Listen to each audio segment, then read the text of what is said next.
الحمدللہ رب العالمین والصلاة والسلام علی من کان نبیا و آدم بین الماء والطین وعلی آلہ و اصحابہ اجمعین اما بعد فاعوذ باللہ من الشیطان الرجیم بسم اللہ الرحمن الرحیم وَلَقَدْ يَسَّرْنَا الْقُرْآنَ لِلذِّكْرِ فَهَلْ مِن مُدَّكِرٍ صدق اللہ العظیم۔ بارگاہ رسالت میں درود پاک کا نذرانہ پیش کی۔ اللہم صلی علی سیدنا مولانا محمد وعلی آل سیدنا مولانا محمد صلاۃ دائمۃ بدوام الملک الحی القیوم۔ آج کی ہماری اس نشست کا عنوان ہے قرآن کریم پڑھنے کی برکات۔ آپ جانتے ہیں اللہ تبارک و تعالی نے مختلف ادوار میں مختلف انبیاء کرام علیہ السلام پر کتابیں صحیفے نازل فرمائے، اور سب سے آخر میں نبی پاک علیہ الصلاۃ والسلام پر قرآن مجید فرقان حمید کو نازل فرمایا۔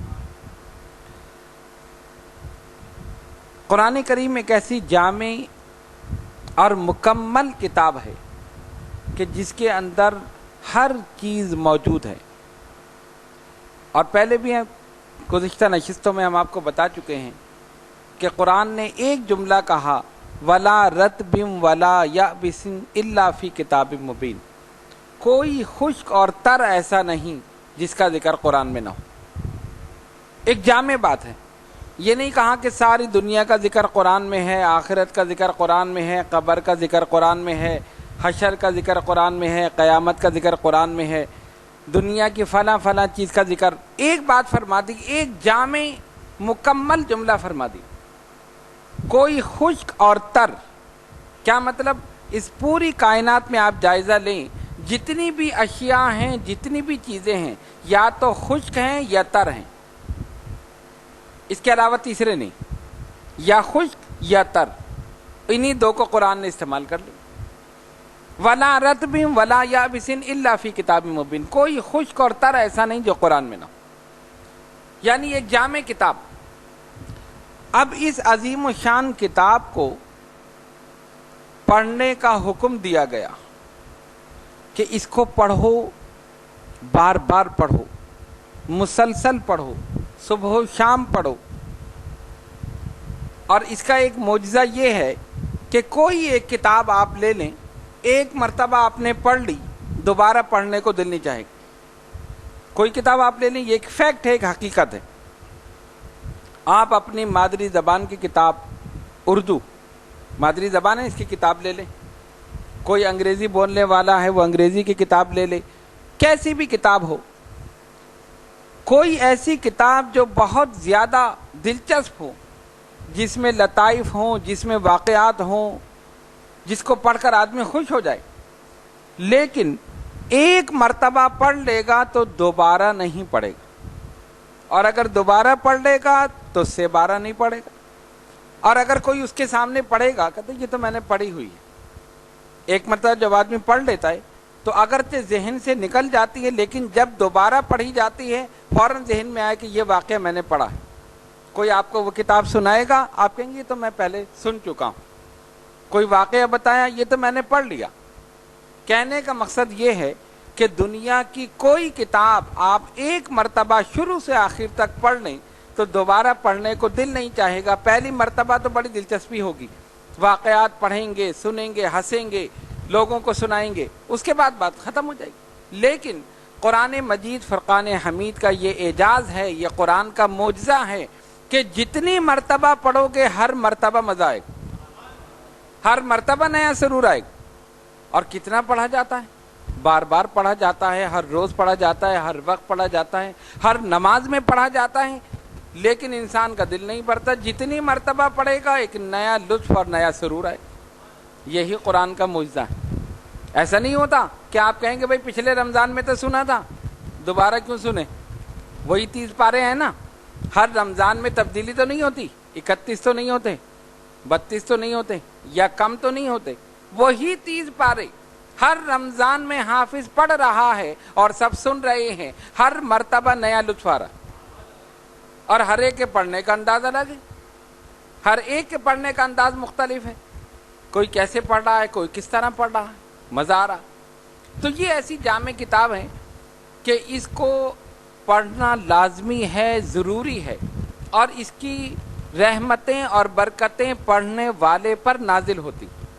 روایت میں آتا ہے کہ ایک صحابی اپنے گھر میں قرآن کریم کی تلاوت کر رہے ہیں رات کے وقت، ان کا چھوٹا بچہ جو تھا وہ وہیں سو رہا تھا، اور وہیں صحن میں گھوڑا بھی بندھا ہوا تھا، آواز ان کی بہت پیاری تھی۔ جب قرآن مجید فرقان حمید کی تلاوت کی تو انہوں نے دیکھا کہ آسمان پر ایک بادل کا ٹکڑا آ گیا، اور اس میں قندیلیں روشن، جیسے قندیل ہوتی ہے نا، شمع جسے آپ کہیں، کوئی شمع لے کے کھڑا ہو جائے روشنی ہو جائے، ایسی قندیلیں اس بادل کے ٹکڑے میں سے روشنی آ رہی۔ جیسے ہی وہ بادل کا ٹکڑا آیا، گھوڑے نے اچھلنا شروع کر دیا، آواز نکالنی شروع کر دی۔ اب ان کو ڈر ہوا کہ میرا بچہ بھی قریب سو رہا ہے، ایسے نہیں کہ گھوڑا اچھل کے ادھر آئے تو کوئی بچے کے اوپر چڑھ جائے، اس کو نقصان پہنچائے۔ انہوں نے تلاوت موقوف کر دی، روک دی، وہ بادل کا ٹکڑا چلا گیا، وہ روشنی غائب ہو گئی، گھوڑا بھی اپنی جگہ پرسکون ہو گیا۔ ان کے سمجھ میں نہیں آئے کیا بات، دوبارہ لے کے بیٹھے، پھر پڑھنا شروع کیا، پھر بادل کا ٹکڑا آ گیا، پھر گھوڑے نے ہلنا شروع کر دیا۔ اب یہ ڈر گئے، خوف محسوس ہوا کہ یہ پتہ نہیں ماجرا کیا ہے، جب میں پڑھتا ہوں تو وہ بادل کا ٹکڑا آ جاتا ہے اور گھوڑا بھی ہلنا شروع ہو جاتا ہے، ہنہنانا شروع ہو جاتا ہے۔ تلاوت موقوف کر دی، پھر دوبارہ نہیں پڑھا۔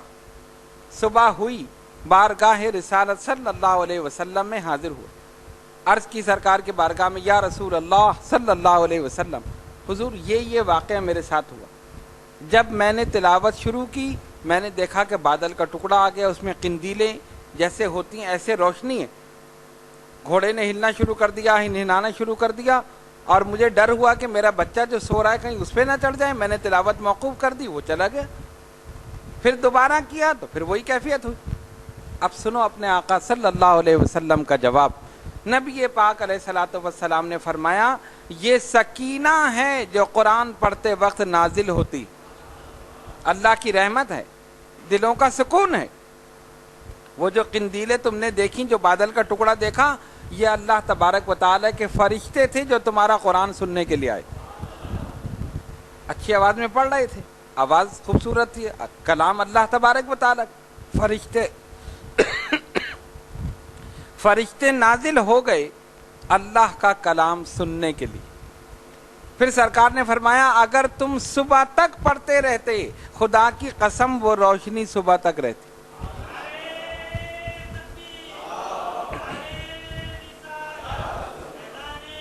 وہ روشنی صبح تک رہتی، یعنی وہ فرشتے صبح تک موجود رہتے۔ اب تم ڈر گئے، تم نے سوچا کہ پتہ نہیں کیا چیز ہے، تم نے بند کر دیا، وہ فرشتے چلے۔ پتہ یہ چلا کہ جہاں پر جس مقام پر اللہ تبارک و تعالیٰ کا کلام پڑھا جاتا ہے، رحمتیں برکتیں وہیں نازل ہوتی ہیں، اللہ کے فرشتے نازل ہوتے ہیں۔ اور اگر کوئی بہت اچھا قرآن پڑھنے والا ہو تو فرشتے خود آ کر اس کلام الہی کو سنتے ہیں، سماعت کرتے ہیں۔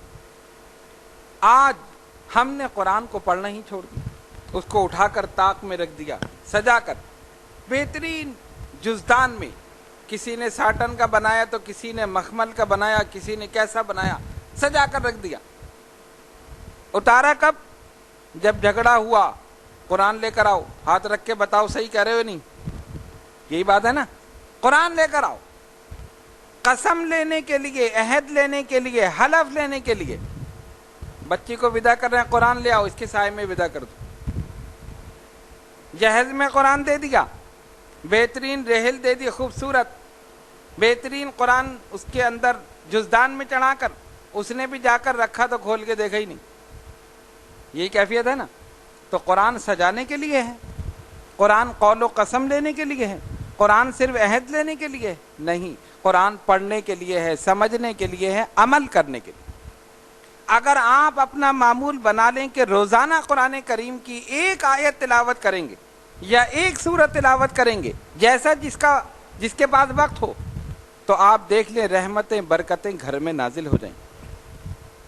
آج ہم پریشان ہیں، کوئی روزگار کی طرف سے پریشان ہے، کوئی کاروبار کی طرف سے پریشان ہے، کوئی کسی اور مقصد کی وجہ سے پریشان ہے، مختلف پریشانیاں ہیں۔ واحد حل قرآن کی تلاوت۔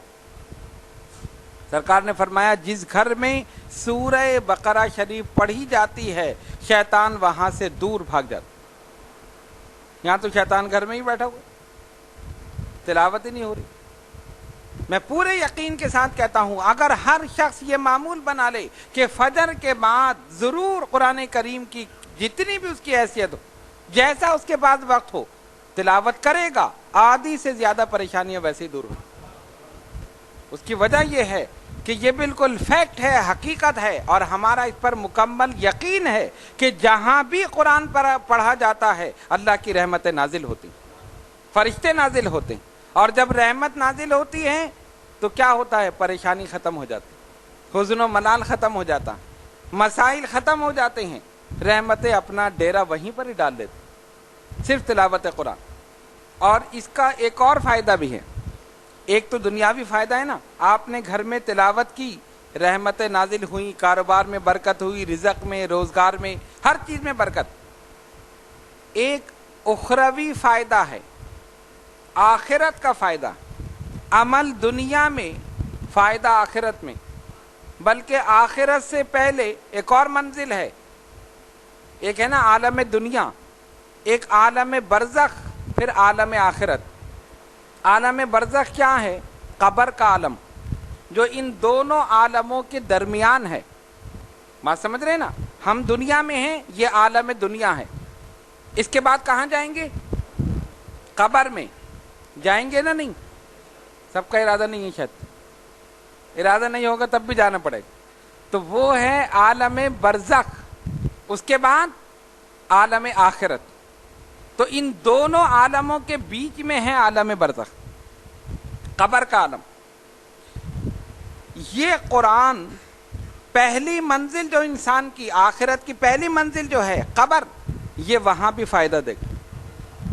آخرت میں جو فائدہ ہوگا، قبر میں بھی فائدہ دے گا۔ کیسے؟ وہ بھی حدیث شریف سے ثابت۔ نبی پاک علیہ الصلوۃ والسلام کے ایک صحابی سورہ ملک پڑھا کرتے تھے، اور سورہ ملک کے متعلق یہ آیا ہے کہ اگر کوئی شخص اس کو مسلسل پڑھے، اپنا معمول بنا لے، یہی سورت قیامت میں اس کی شفاعت کے لیے کافی۔ تبارک الذی بیدہ الملک وہو علی کل شیء قدیر۔ ایسی عظیم الشان سورت اپنے پڑھنے والے کی شفاعت کرے گی، اور پڑھ کر جس کو بخش دو اس کی بھی شفاعت، اس کی بھی مغفرت۔ انہوں نے اپنا معمول بنا لیا، روزانہ سورہ ملک پڑھ رہے، بلا ناغہ پڑھ رہے ہیں، پابندی کے ساتھ۔ اب کیا ہوا؟ وصال ہو گیا، ایک صحابی کا وہاں سے گزر ہوا، انہوں نے اپنا خیمہ لگایا، رات ہو گئی، سوچا کہ رات گزار کے میں آگے بڑھ جاؤں، خیمہ لگا دیا، سونے کے لیے لیٹے، سورہ ملک پڑھنے کی آواز آ رہی، حیران ہو کر دیکھا کوئی نظر نہیں آیا، لیکن آواز مسلسل آ رہی، پڑھنے والا نظر نہیں آیا، آواز آ رہی، بڑے پریشان ہوئے، ساری رات وہ پڑھتا رہا، یہ سنتے رہے، عجیب مسئلہ ہے، پڑھنے والا نظر نہیں آتا، آواز مسلسل آ رہی ہے۔ خیر صبح ہو گئی، پھر دوبارہ خیمہ ویمہ اپنا ہٹایا، چلے بارگاہ مصطفیٰ صلی اللہ علیہ وسلم۔ سرکار یہ معاملہ ہوا رات، کہاں گئے تھے؟ فلاں مقام پر یہ جگہ تھی، یہاں میں نے خیمہ لگایا، یہاں سے آواز آئی۔ حضور پر نور علیہ الصلوۃ والسلام مسکرائے، سرکار نے فرمایا جس مقام پر تم نے خیمہ لگایا تھا وہیں ہمارے صحابی کی قبر، وہ زندگی میں سورہ ملک پڑھا کرتا تھا، آج قبر میں بھی پڑھ رہا۔ یہ ہے شان۔ اگر آپ قرآن کریم کی کسی بھی سورت کو اپنا معمول بنا لیں، انشاءاللہ قیامت میں، بلکہ قیامت سے پہلے قبر میں بھی آپ وہی پڑھیں گے۔ یہ اللہ رب العالمین کا کرم ہے۔ جو آدمی جس سورت سے محبت کرتا ہے پھر وہ سورت بھی اس سے محبت کرتی، پھر وہ سورت بھی اس کی شفاعت کرتی. اور اس میں یہ ضروری نہیں کہ آپ کوئی بہت بڑی سورت آپ پڑھیں. سورہ اخلاص آپ لے لیں، سورہ کوثر آپ لے لیں، سب سے چھوٹی سورت، صرف 3 آیتیں ہیں. مسلسل پڑھتے رہیے، ہر نماز کے بعد پڑھیے، بار بار پڑھیے، اس سے محبت کیجیے، اس کے معنی مفاہیم اس کو سمجھیے. جب آپ اپنا معمول بنا لیں گے، یہی انشاءاللہ قیامت میں آپ کی شفاعت کرے. جتنی بھی صورتیں ہیں ان کے الگ الگ خواص ہیں. ایک صحابی کو سورہ اخلاص سے محبت، اور ایسی محبت کہ جب نماز پڑھیں اس سے پہلے 3 مرتبہ سورہ اخلاص. جماعت ہوئی، اب انہوں نے سورہ فاتحہ پڑھی، اس کے بعد 3 مرتبہ سورہ اخلاص پڑھی، پھر کوئی سورت ملائی. لوگوں نے دیکھا یہ کیا مسئلہ ہے. جب سلام پھیرا تو یہ آپ کیا کر رہے ہیں؟ سورہ فاتحہ کے بعد تو ایک ہی سورت پڑھی جائے گی نا. جب سورہ فاتحہ پڑھتے ہیں 3 مرتبہ سورہ اخلاص پڑھتے ہیں، پھر کوئی سورت پڑھتے ہیں، پھر رکعت کرتے ہیں. انہوں نے کہا میں تو یہی کروں. آپ ایسا نہ کریں. نہیں، میں تو یہی کروں گا. آپ کی مرضی ہے، کسی اور کو امام بنا لیں، میں پھر امامت نہیں کرتا. اب لوگ مجبور تھے ان کے تقوی کی وجہ سے، پرہیزگاری کی وجہ سے، کہ متقی امام ہونا چاہیے، ان جیسا متقی کوئی نہیں ہے. چلو حضور کی بارگاہ معاملہ پیش کریں. یہ مانتے نہیں اور ہیں متقی، ان کے علاوہ کسی اور کو امام بنانے کو دل بھی نہیں چاہ رہا. پہنچ گئے سرکار دو عالم علیہ الصلوۃ والسلام کے پاس، سارا مسئلہ پیش کیا. حضور پر نور علیہ الصلوۃ والسلام نے سنا، ان کو بلایا. تم یہ عمل کیوں کرتے ہو؟ اس سورت کو، سورہ اخلاص کو بار بار کیوں پڑھتے ہو؟ سورہ فاتحہ پڑھو، کوئی سورت پڑھ لو. جب رکعت ہوئی، نیت باندھی، سورہ فاتحہ پڑھی، 3 مرتبہ سورہ اخلاص پڑھی، پھر کوئی سورت، پھر دوسری رکعت ہوئی، پھر اسی طرح. فرمایا ایسا کیوں کرتے ہو؟ عرض کی یا رسول اللہ صلی اللہ علیہ وسلم، فدا کا امی و ابی، حضور میرے ماں باپ قربان، مجھے سورہ اخلاص سے بڑی محبت. اس میں اللہ کی احادیت کا ذکر ہے، سمدیت کا ذکر ہے، اس کے واحد ہونے کا ذکر ہے، اس کے یکتا ہونے کا ذکر ہے، لم یلد ولم یولد ہونے کا ذکر ہے. میں اس سے محبت کرتا ہوں، اسی لیے میں ایسا کرتا ہوں. فرمایا اگر واقعی تجھے محبت ہے تو یہی صورت تجھے جنت میں لے جانے کے لیے کافی. یہ ہے اس سے محبت کرنے کا نتیجہ.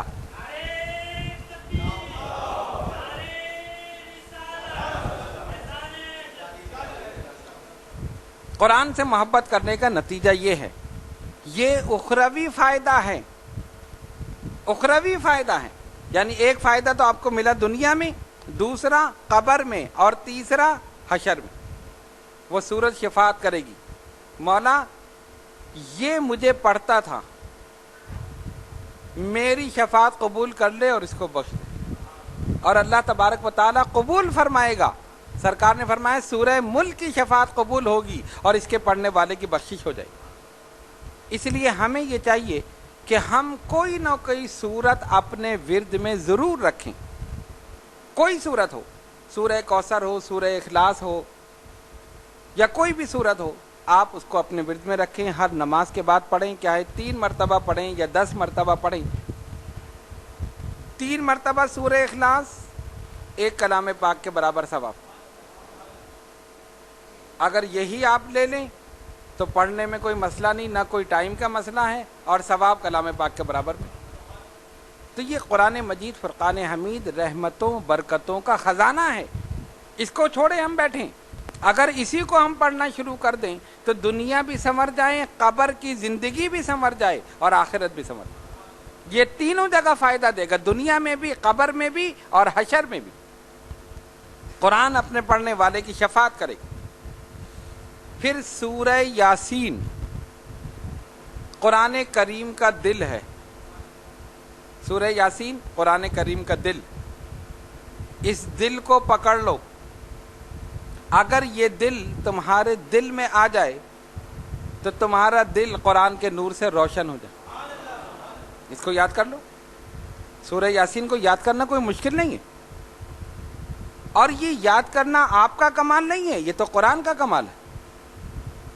حافظ قرآن یہ کہتے ہیں کہ میں کوئی کتاب یاد کر لوں، نہیں کر سکتا.